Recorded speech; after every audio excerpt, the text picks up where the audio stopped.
Jake Morrison walked through the long corridors of the Galactic Council station. His boots made soft sounds on the metal floor. The walls were covered with symbols from hundreds of different alien worlds. Each symbol told a story of friendship and peace between the stars. Jake had seen these walls many times before. Today felt different. Amy Carter walked beside him. She carried a datapad filled with reports about human military operations across the galaxy. The numbers were impressive. In the last month alone, human ships had stopped 3 pirate raids and rescued civilians from a solar storm near the Outer Rim. Human doctors had saved thousands of lives during the plague outbreak on Kepler-7. Human engineers had fixed the broken space stations around Centauri Prime. The main chamber doors opened with a soft hiss. Jake stepped inside and looked up at the massive dome ceiling.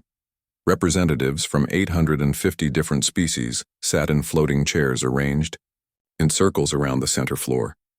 Their voices filled the air like the sound of a busy marketplace. Some spoke in clicks and whistles.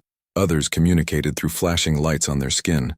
Translation devices turned all the different languages into words Jake could understand. Chancellor Vextar stood at the central podium. His blue skin gleamed under the bright lights. His forearms moved as he spoke. Vextar came from Zalith Prime, one of the oldest and most powerful worlds in the Council. His people had been exploring space for thousands of years before humans even learned to make fire. The Council will now hear our final decision regarding the human problem, Vextar announced. His voice echoed through the chamber. All the alien representatives turned to look at Jake. Some of their faces showed curiosity. Others showed fear. A few showed anger. Jake took his place at the human representative platform. It was smaller than the platforms given to the older species.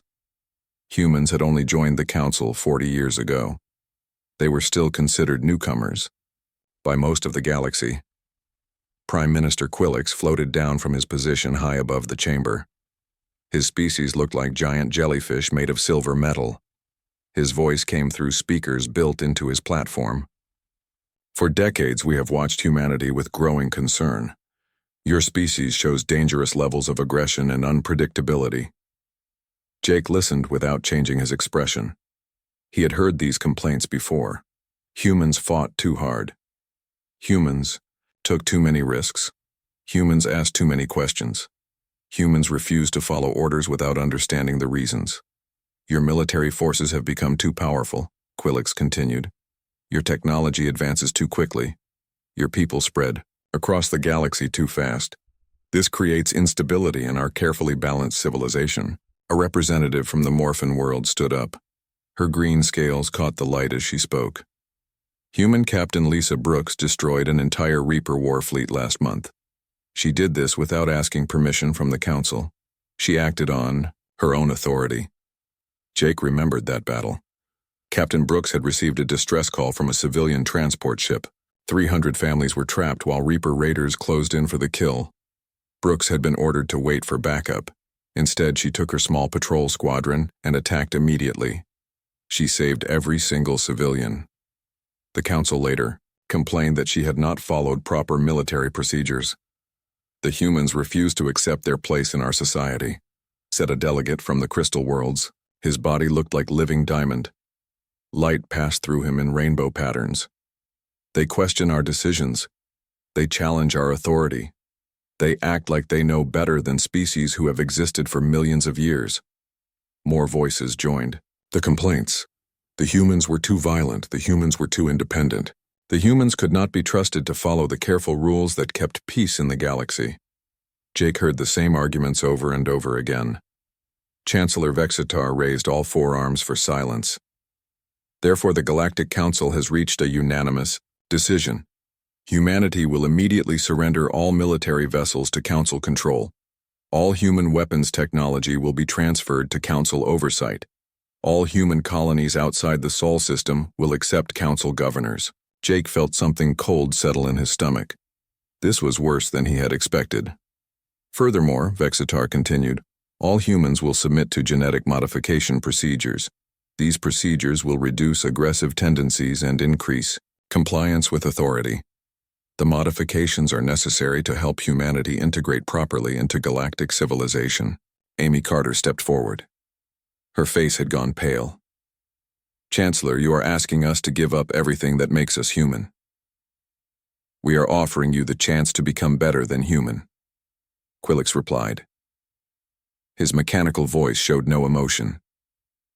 "These changes will bring peace to the galaxy. Humanity will no longer be a source of chaos and unpredictability." Jake looked around the chamber. He saw representatives from worlds that human soldiers had died to protect. He saw delegates from species that human doctors had saved from extinction. He saw politicians from civilizations that owed their freedom to human sacrifice. Not one of them spoke against the decision. The Aquatic Federation representative raised a tentacle.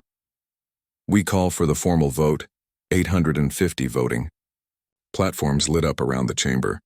Jake watched as green lights appeared one by one. Each green light meant yes to the ultimatum.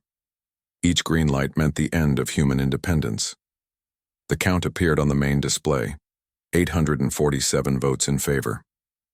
3 abstentions. From minor species who barely had any power in the council, 0 votes against. Jake stood quietly as the numbers flashed on the screen. 40 years of alliance had just ended. Thousands of human lives sacrificed for these species meant nothing. Decades of friendship and cooperation were thrown away in a single vote. "The Council gives humanity 30 standard days to comply with all requirements," Vextar announced. "Failure to comply will result in corrective military action against all human territories." Jake Morrison looked up at the 850 representatives. He memorized their faces. He remembered which species had voted to destroy everything humanity had built. He thought about Captain Brooks and her crew risking their lives to save alien civilians. He thought about Dr. Parker working day and night to cure alien diseases. He thought about millions of humans who had dedicated their lives to serving these ungrateful species.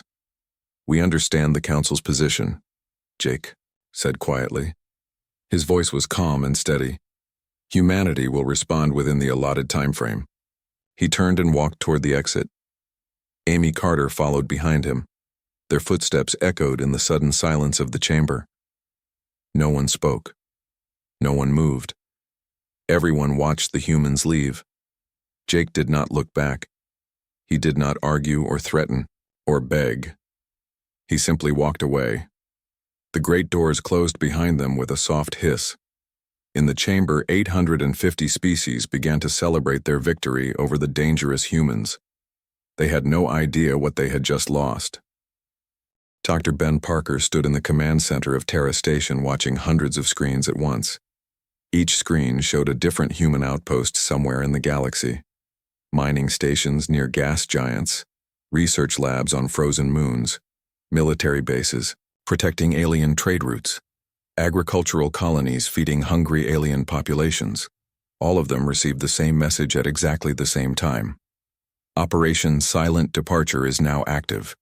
Ben spoke into his communication device. "All human personnel are to evacuate their positions immediately. Leave nothing behind that could be used against us. Take only what belongs to humanity." Amy Carter worked beside him, coordinating the largest movement of people in galactic history. Her fingers moved quickly across holographic displays. Transport ships changed course toward human space. Cargo vessels loaded supplies and equipment. Military fleets began their journey home. "Sir, we have confirmation from the Vega system," Amy reported. "The mining operation is shutting down. They estimate 6 hours to complete evacuation." "What about the asteroid belt facilities near Proxima?" "Already empty. They finished loading the last transport 20 minutes ago." Ben nodded and moved to the next screen. The Kepler research station appeared in front of him. Dr. Carol Mitchell stood in the main laboratory surrounded by alien scientists. They all looked confused and worried. "Carol, what is your status?" Ben asked through the communication link. "All human research data has been transferred to secure storage," Carol replied. "The alien staff keeps asking questions. They do not understand why we are leaving so suddenly. Tell them the truth. The Council has made its decision about humanity. We are simply respecting their wishes." On the screen, Ben watched Carol explain the situation to her alien colleagues. Their expressions changed from confusion to shock to panic. The Morphin scientist grabbed Carol's arm with his tentacle. The Zilithian researcher began clicking rapidly in distress. They had worked together for 15 years. The alien scientists trusted Carol more than their own governments. "They want to come with us," Carol said quietly. "Individual asylum requests will be considered," Ben replied. "But they must understand they would be leaving their old lives forever." Captain Lisa Brooks commanded the largest evacuation fleet in the Outer Rim territories. Her ships protected 17 different star systems. Each system contained millions of alien civilians who depended on human protection. She stood on the bridge of her flagship, watching enemy scout ships probe the edges of the systems. "Captain, we are receiving distress calls from the surface of Kepler-7, her communications officer reported. "What is the nature of the emergency?" "Reaper raiders are moving toward the outer settlements. The local defense force is requesting immediate support." Lisa looked at the tactical display. 3 Reaper ships approached the planet. The alien defense force had only 2 small patrol boats. Without human help, thousands of innocent civilians would die. "Our orders are clear," Lisa said slowly. "We withdraw to human space immediately. We do not engage any hostile forces unless directly attacked." Her crew stared at her in disbelief. Lieutenant Ryan Adams spoke up from the weapons console. "Captain, we can stop those raiders easily. 3 ships against our entire battle group." "I understand that, Lieutenant. I also understand that the Council voted to remove us from their space. They made it clear that our protection is no longer wanted. But the civilians are now under Council protection. The Council assures us they can handle their own security." Lisa watched the tactical display as her ships formed up and jumped to hyperspace. Behind them, the Reaper raiders closed in on the defenseless planet. She gripped the arms of her command chair until her knuckles turned white. Ryan Adams worked in the main computer center of the Central Communication Hub. His job was simple, but important. Every message between alien worlds passed through human-built and human-maintained communication relays. The network connected thousands of species across millions of light years. "Begin shutdown sequence for all external communication arrays," Ryan commanded his team. "Sir, that will cut off communication for half the galaxy," his assistant warned. "That is correct. The communication network was built by humans for the benefit of our allies. Since we are no longer welcome as allies, we will no longer provide this service." One by one, the great communication towers went dark. Star systems that had talked to each other for decades suddenly found themselves alone in the silence of space. Trade negotiations stopped in the middle of conversations. Family members lost contact across the stars. Emergency services could no longer coordinate rescue operations. Dr. Paul Thompson supervised the shutdown of the medical research stations throughout Council space. These stations had developed cures for dozens of alien diseases. They provided free medical supplies to any species that needed help. Human doctors had saved billions of alien lives over the past 40 years. "What about the plague vaccine for the Centauri colonies?" one of his researchers asked. "Delete all research data," Paul replied. "Destroy the vaccine samples. If they want our medical knowledge, they can ask the Council to provide it. Sir, without the vaccine, the plague will spread to other systems. That is no longer our responsibility. We offered our help freely for 4 decades. Yesterday, they voted to reject that help. Today, we respect their decision." On Earth, President Helen Torres prepared for the final broadcast to the galaxy. She sat behind her desk in the Oval Office. The walls displayed pictures of human heroes who had died serving alien species, soldiers who sacrificed themselves to save alien civilians, scientists who spent their lives curing alien diseases, engineers who built the technology that connected alien civilizations. "My fellow humans and friends throughout the galaxy," Helen began, "the Galactic Council has made its position clear regarding humanity. They have voted to restrict our freedom and modify our nature. They believe we are too dangerous to exist as we are." She paused and looked directly into the camera. "We respect the sovereignty of the Galactic Council. We will not fight this decision. We will not argue or complain. We will simply withdraw from Council space and return to our own territories. To our allies who voted against us, we understand your fears. To our friends who abstained from the vote, we appreciate your courage. To the species who welcomed our help, but voted for our restriction. We wish you well in your future endeavors. Humanity will continue to exist and thrive among the stars. Our borders remain open to any who seek friendship and cooperation based on mutual respect. We hope that someday the galaxy will remember what we accomplished together. Helen reached forward and pressed the broadcast termination button. Across the galaxy, every human communication array went silent. The network that had connected alien civilizations for decades suddenly stopped working. In the Galactic Council chambers, Chancellor Vexitar received reports of the human withdrawal. He had expected arguments and threats. He had prepared for human military resistance. He had never imagined they would simply leave without saying goodbye. "How long until they complete their evacuation?" he asked his aide. "Intelligence reports suggest they will be gone within 72 hours. They are moving faster than we thought possible." Vexitar looked at the tactical displays showing empty space where human ships used to patrol. "Good. Let them go quietly. It will be easier for everyone." He had no idea that the easy part was already over. 6 months had passed since the last human ship disappeared from Council space. Chancellor Vexitar sat in his office reviewing reports from across the galaxy. Most of the news was good. Trade was continuing without human interference. No more complaints about human military commanders ignoring proper procedures. No more requests for council approval being questioned by stubborn human diplomats. The door to his office opened, and Military Commander Zexhai rushed inside. The young Zilithian officer looked worried. His blue skin had turned pale and his forearms shook slightly. "Chancellor, we have a problem," Zexhai announced. "Long-range sensors have detected Reaper ships moving toward the Outer Rim territories." Vexitar looked up from his reports. The Reapers were savage nomads who lived by raiding and destroying other civilizations. For 40 years, human patrols had kept them away from Council space. Human early warning systems had spotted Reaper movements, weeks before they could threaten any settled worlds. "How many ships?" Vexitar asked. "Intelligence estimates at least 300 vessels, possibly more. They are moving in coordinated attack formations." "Where are they headed?" "The Vega system. Population 40 million. Mostly Morphin civilians with some smaller species mixed in." Vexitar stood up and walked to the large window that looked out over the capital city of Zelith Prime. Below him, millions of his people went about their daily lives.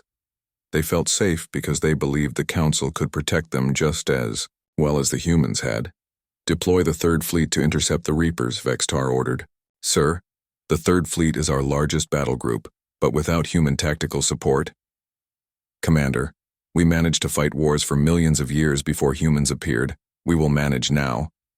Zexhai saluted and left to carry out his orders. Vexitar remained at the window. Deep in his mind, a small voice whispered that this might not be as easy as he hoped. Admiral Kelnox commanded the Third Fleet from his flagship. He had studied human military tactics for years. He understood how humans approached space combat. They moved fast and hit hard. They took risks that made more careful species nervous. They won battles that should have been impossible. The problem was that Kelnox was not human. His people preferred slow, careful movements and detailed planning. They liked to study their enemies for months before attacking. They believed in overwhelming force applied at exactly the right moment. "Admiral, we have reached the intercept point," his tactical officer reported. "Show me the enemy formations." The main display lit up with red dots representing Reaper ships. They moved in loose groups that seemed chaotic and disorganized. But Kelnox had read human reports about Reaper tactics. The chaos was planned. The disorder was a trap. "All ships prepare for battle," Kelnox commanded. The Council fleet moved into standard attack formation. 3 lines of ships approached the enemy at moderate speed. Gun crews charged their weapons. Shield generators powered up to maximum strength. Everything proceeded according to the military manual. The Reapers did not follow the manual. They scattered in all directions when the Council ships approached. Some fled toward empty space. Others dove toward the nearest planet. A few groups turned and charged straight at the Council formation. "Sir, they are not maintaining formation." The tactical officer observed. I can see that. Target the ships that are charging us. The Council ships opened fire with precise coordinated volleys. Their energy beams lit up space with brilliant colors. Several Reaper ships exploded in bright flashes. But the rest kept coming. Then the trap closed. The Reaper ships that had seemed to flee suddenly turned around and attacked from behind. The groups that had dove toward the planet came back up and hit the Council fleet from below. In seconds, the organized Council formation became a confused mess of individual ships fighting for their lives. All ships break formation and engage targets of opportunity, Kelnox ordered. But his crews were not trained for this kind of fighting. They had practiced formation attacks and coordinated movements. They did not know how to handle wild individual combat. Ship captains hesitated because they waited for orders from higher command. Gun crews missed targets because they aimed too carefully. The Reapers had no such problems. They fought like wild animals. They took crazy risks and made impossible maneuvers. They rammed Council ships when their weapons ran out of power. They kept fighting even when their ships were falling apart. Within 2 hours, the Third Fleet was destroyed. Admiral Kelnox died when his flagship exploded. Only 17 Council ships escaped to carry news of the disaster. On New Geneva, Dr. Carol Mitchell watched the battle through long-range sensors. She sat in her laboratory surrounded by the research equipment she had saved from the Council territories. Her colleague Dr. Paul Thompson stood beside her looking at the tactical display. The Council fleet is retreating, Paul observed. What is left of it, Carol replied. They lost over 60 ships in their first engagement. In the old days, Captain Brooks would have stopped the Reapers before they reached the Vega system. Captain Brooks would have detected them weeks ago and hit them while they were still scattered. She never would have allowed them to group up for a major attack. Carol turned off the tactical display and returned to her work. She was developing new medicines that could help human colonists adapt to hostile planets. Her research no longer included cures for alien diseases. The Council had made it clear that human help was not welcome. Prime Minister Quillix received the news of the military defeat while meeting with trade representatives from the Crystal Worlds. The holographic display showed empty space where the Third Fleet used to patrol. 63 ships destroyed, 4,000 crew members dead. The Reapers were now free to attack any world they chose. How long until we can deploy another fleet? Quillix asked his military advisor. The Fourth Fleet can be ready in 6 days. But sir, we lost most of our experienced officers in the battle. The replacement crews have no combat experience. What about the human tactical manuals? Can we use their strategies? We have tried, sir, but human tactics require split-second timing and individual initiative. Our people are not trained to fight that way. Quillix floated silently in his chamber. The Morphin leader had spent years complaining about human unpredictability. Now he was learning why that unpredictability had been so effective in battle. On Zealith, Prime Chancellor Vexstar faced angry crowds outside the government buildings. Citizens demanded to know why their military had failed so badly. They remembered the days when human ships protected them from all threats. They had felt safe then. Where are the humans now? Someone shouted from the crowd. We told them to leave, Vexstar replied. The Council voted to remove them from our space. Then bring them back, another voice called out. It is not that simple. We demanded that they surrender their military and submit to genetic modification. They chose to leave instead. So, call them and apologize. Vexatar had tried to contact human space. All his messages received the same automated response. The Terran Federation did not currently maintain diplomatic relations with the Galactic Council. Requests for communication should be directed to the appropriate human embassy. The problem was that all the human embassies had been closed when the humans left Council space. Dr. Kevin Ross worked in his laboratory on Titan Station monitoring communications from the old Council territories. His job was to track alien distress calls and determine which ones required human response. So far, every emergency had occurred in Council space. A new message appeared on his screen. It came from his former colleague, Keltar, a Zilithian scientist he had worked with for 10 years. The message was short and desperate. Kevin, please respond. Our children are dying. The plague has returned to Zealith Prime. We cannot manufacture the vaccine without human technology. I know we voted against you. I know we were wrong. But innocent people are suffering. Please help us. Kevin stared at the message for a long time. He remembered working day and night with Keltar to develop the original vaccine. They had saved millions of lives together. They had been friends as well as colleagues. Kevin reached for the delete button. The council had made its choice. They had voted to reject human help. They would have to live with the consequences of that decision. The message disappeared from his screen. Kevin returned to his work monitoring the collapse of the civilization that had thrown humanity away. 2 years had passed since humanity walked away from Council space. Engineer Tony Davis stood on the observation deck of Frontier Station Alpha watching the stars. The station sat just outside the boundary between human territory and what used to be Council space. Every day refugee ships arrived carrying survivors from the chaos that had consumed the galaxy. Another transport just docked, his assistant Maria Santos reported. 300 Morphin civilians. They say their homeworld fell to the Reapers last week. Tony nodded and made notes on his datapad. The refugee camps on human border worlds were overflowing. Every species that had voted to remove humanity from the galaxy was now begging for human protection. The irony was not lost on anyone. Colonel Nancy White entered the observation deck carrying a stack of reports. Her uniform was clean and pressed, but her face looked tired. She had been coordinating refugee operations for 18 months without a break. "What is our status, Colonel?" Tony asked. "We processed over 5,000 asylum requests this week. Medical teams are working around the clock to treat injuries and diseases. Food supplies are holding steady, but we will need another shipment next month." "Any word from the Council territories?" "What Council territories? The government collapsed 6 months ago. Most of the original Council species are either extinct or scattered across the galaxy as refugees." Tony looked at the tactical display showing the current state of former Council space. Red zones marked areas controlled by Reapers or pirates. Yellow zones indicated plague outbreaks or system failures. Green zones showed worlds still under some form of organized government. There were very few green zones left. Captain Steve Johnson commanded the patrol ship Guardian as it moved along the border between human space and the chaos beyond. His orders were simple but painful.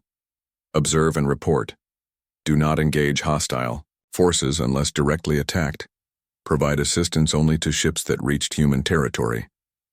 "Captain, we have 3 Zilithian civilian transports under attack by Reaper raiders," his tactical officer reported. Steve looked at the main screen. 2 large transport ships tried to escape while Reaper fighters closed in for the kill. A 3rd transport was already burning. Escape pods drifted away from the dying ship. "Are the transports in human space?" Steve asked. "Negative, sir. They are still 2 million kilometers outside our border. Then we observe only." Lieutenant Mike Foster spoke up from the communications station. "Sir, they are broadcasting distress calls on all frequencies. Over 10,000 civilians on those ships." "I understand that, Lieutenant. I also understand our orders." Steve watched the tactical display as Reaper ships destroyed the fleeing transports one by one. Thousands of innocent people died while his heavily armed patrol ship sat motionless just out of range. His crew gripped their stations and stared at him with angry, desperate eyes. "Sir, we could save them easily," Mike Foster said quietly. "Yes, we could. But those same people voted to kick us out of their space 2 years ago. They told us our protection was not wanted. They chose the Council over humanity. They were wrong, sir. Yes, they were wrong.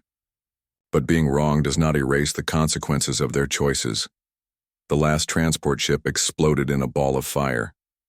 The Reaper raiders collected salvage and prisoners before disappearing into deep space. Steve's ship continued its patrol along the border between safety and chaos.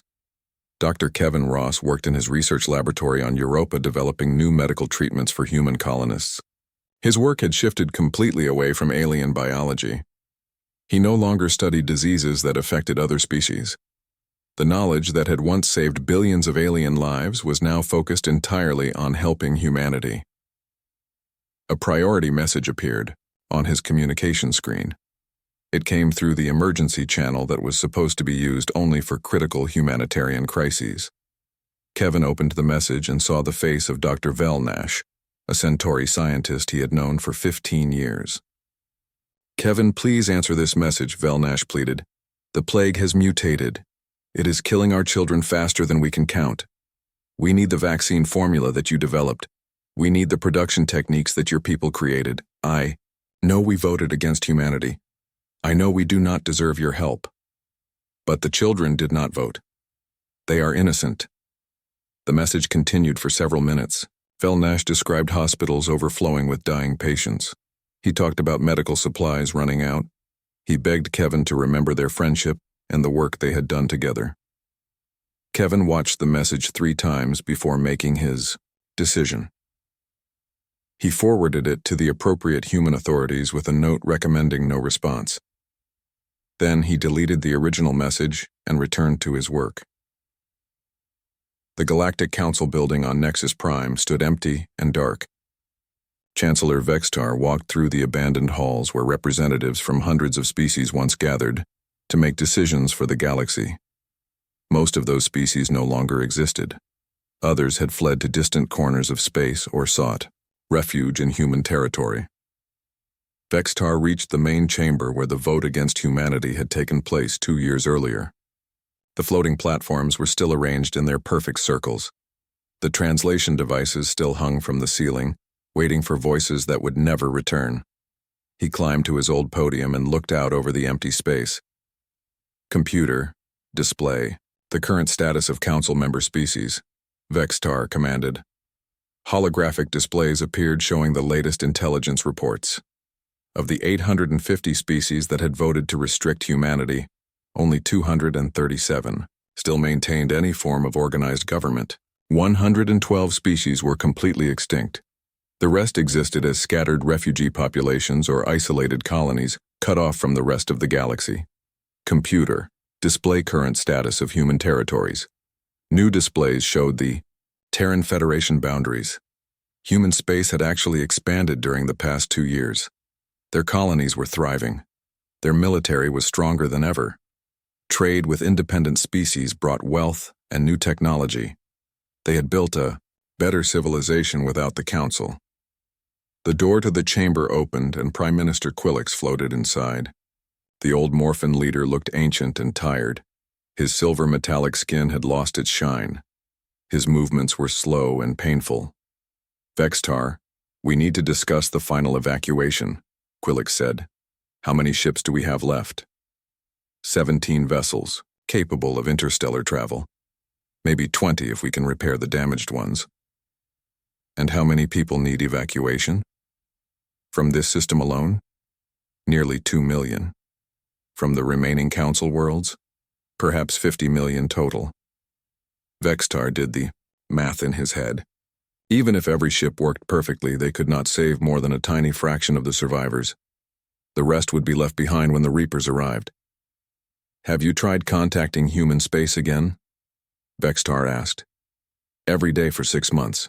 The same automated response every time. The Terran Federation does not maintain diplomatic relations with the Galactic Council." "What about individual asylum requests?" "They process those, but only for people who actually reach human territory. They will not send ships to rescue anyone from Council space." Vextar understood the human position. 2 years ago, the Council had demanded that humanity leave their space. Now humanity was simply honoring that demand. The borders worked both ways. "Computer, prepare a final transmission to all remaining Council territories," Vextar ordered. "Ready, Chancellor." "This is Chancellor Vextar speaking to any Council citizens who can receive this message. The central government has ceased to function. All remaining populations should evacuate immediately to human space or other safe territories. The Council formally releases all member species from their obligations and recommends seeking individual protection from the Terran Federation." He paused and looked around the empty chamber one more time. "We were wrong about humanity. We threw away the greatest alliance in galactic history because we feared losing control. We chose pride over wisdom. We chose fear over friendship. Now, we face the consequences of our decision." End of transmission. The chamber fell silent. In the darkness outside, Reaper ships were already moving toward the heart of what used to be the greatest civilization in the galaxy. 5 years had passed since humanity walked away in silence. The Great Galactic Council no longer existed. The building on Nexus Prime was a burnt ruin surrounded by the wreckage of fallen civilizations. Chancellor Vexitar sat alone in a small, refugee shelter on the edge of human space. His blue skin had turned gray with age and sorrow. His forearms shook as he prepared to make one final transmission. The recording equipment was simple and old, nothing like the advanced systems that had once broadcast council decisions across the galaxy, but it would serve for what might be the last official message from the government that had ruled 850 species. "This is former Chancellor Vexitar of the Zilithian people," he began. His voice was weak and broken. "I am recording this message from Refugee Station 7 in human territory. I do not know if anyone will hear these words. I do not know if anyone still cares about the opinion of a failed leader." He paused and looked around the small shelter. Other refugees slept on simple beds provided by human charity. Morphin families huddled together for warmth. Centauri children played with toys donated by human volunteers. Crystal beings sat in meditation, trying to forget the horrors they had seen. 5 years ago, the Galactic Council made the worst decision in the history of our civilization. We voted to remove humanity from our space. We demanded that they surrender their independence and submit to our control. We were afraid of their strength and jealous of their success. The old Chancellor's voice grew stronger as he continued. We told ourselves that humans were too dangerous, too unpredictable, too violent. We convinced ourselves that the galaxy would be safer without their influence. We were wrong about everything. Outside the shelter window, Vexitar could see human patrol ships moving through space. They maintained perfect formations as they protected the refugee stations from Reaper attacks. Human doctors worked in the medical bay treating injuries and diseases that their own species had once suffered from. Human engineers kept the life support systems running for thousands of alien survivors. We called humanity dangerous, but we were the real danger. The danger of pride, the danger of fear, the danger of throwing away friendship because we could not bear to admit that someone else might be better than us at protecting the innocent. Vexitar's hands moved over the simple controls as he accessed files from his personal archive. Images appeared on the screen showing the galaxy as it used to be. Peaceful worlds connected by trade and communication. Military fleets working together to stop threats. Scientists from different species collaborating to solve problems. "Look at what we had," he whispered. 40 years of peace and prosperity. 40 years of protection from the Reapers and other threats. 40 years of medical advances that saved billions of lives. 40 years of technology that connected our worlds. All of it built on the foundation of human sacrifice. The images changed to show the current state of the galaxy. Dead worlds drifting in space. Refugee ships fleeing from system to system. Pirates and raiders moving freely through space that was once protected. Disease spreading without human medical stations to stop it. And look at what we lost. In 5 years, we destroyed everything our ancestors had built over thousands of years. We scattered our people across the stars.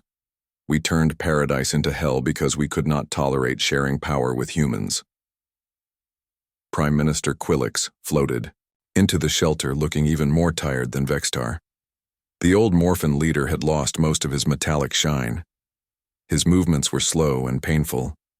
He carried a data pad filled with the final casualty reports.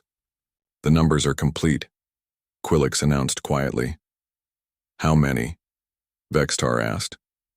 "Of the 850 species that voted against humanity, only 63 still exist as organized civilizations. 197 species are completely extinct. The rest survive as scattered refugees or isolated colonies."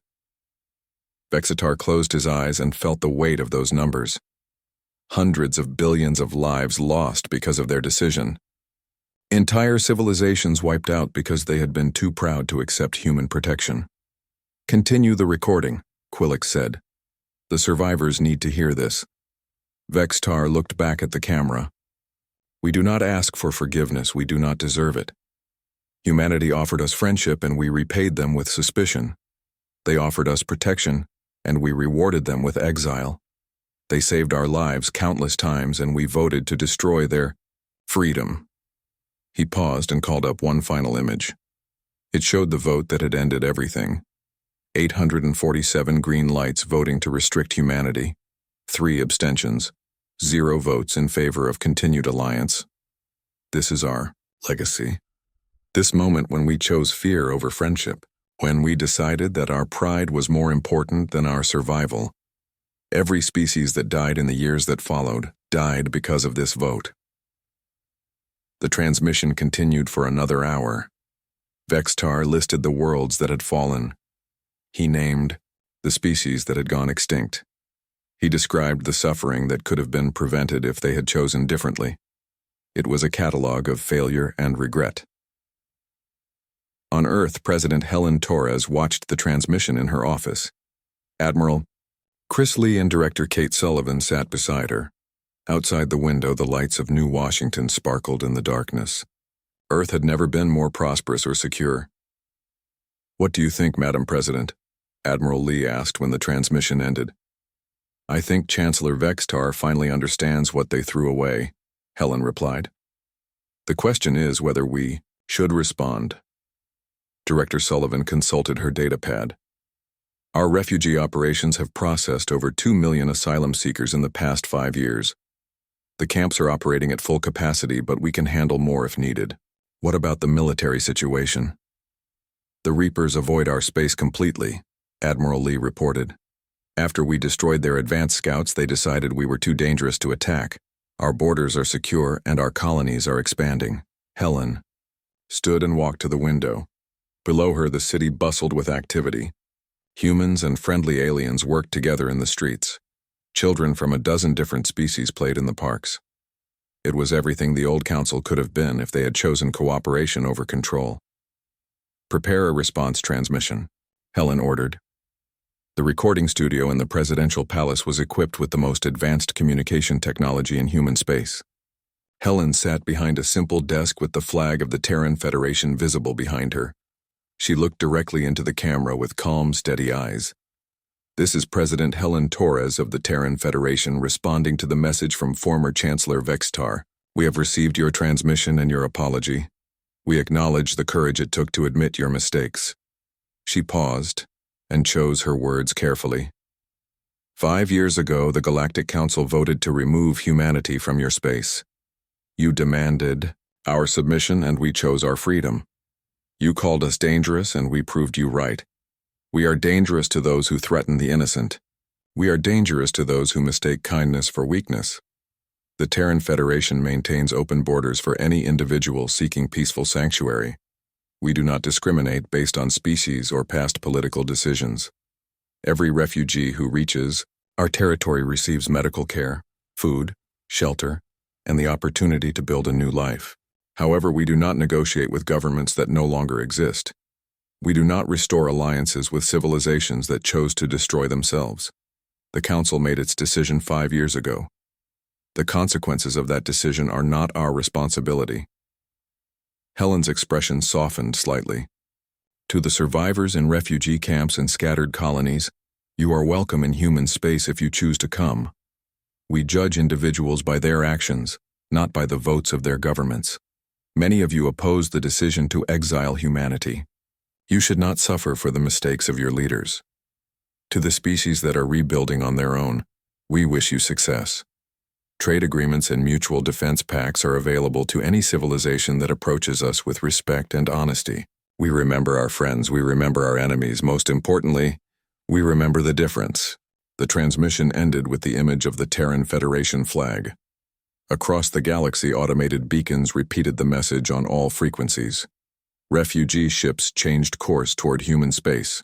Independent colonies sent diplomatic requests. The few surviving council species began the long process of deciding whether they could swallow their pride enough to ask for help. In the refugee shelter, Chancellor Vextar turned off the recording equipment. Around him, alien survivors discussed the human response in whispers. Some felt hope for the first time in years. Others wept for everything they had lost. Vextar looked out the window at the human patrol ships protecting them from the darkness. The ships moved with perfect precision and deadly grace. Inside those ships, human crews stood ready to die protecting refugees from species that had voted to exile them. We had them as allies. Vextar whispered to himself. We had the greatest military in the galaxy fighting for us. We had the most advanced technology working for us. We had heroes willing to sacrifice everything for us. And we threw it all away because we were afraid of losing control. The old Chancellor closed his eyes and tried to sleep. Outside the window, the stars looked cold and empty. Most of them shone on dead worlds now. The CI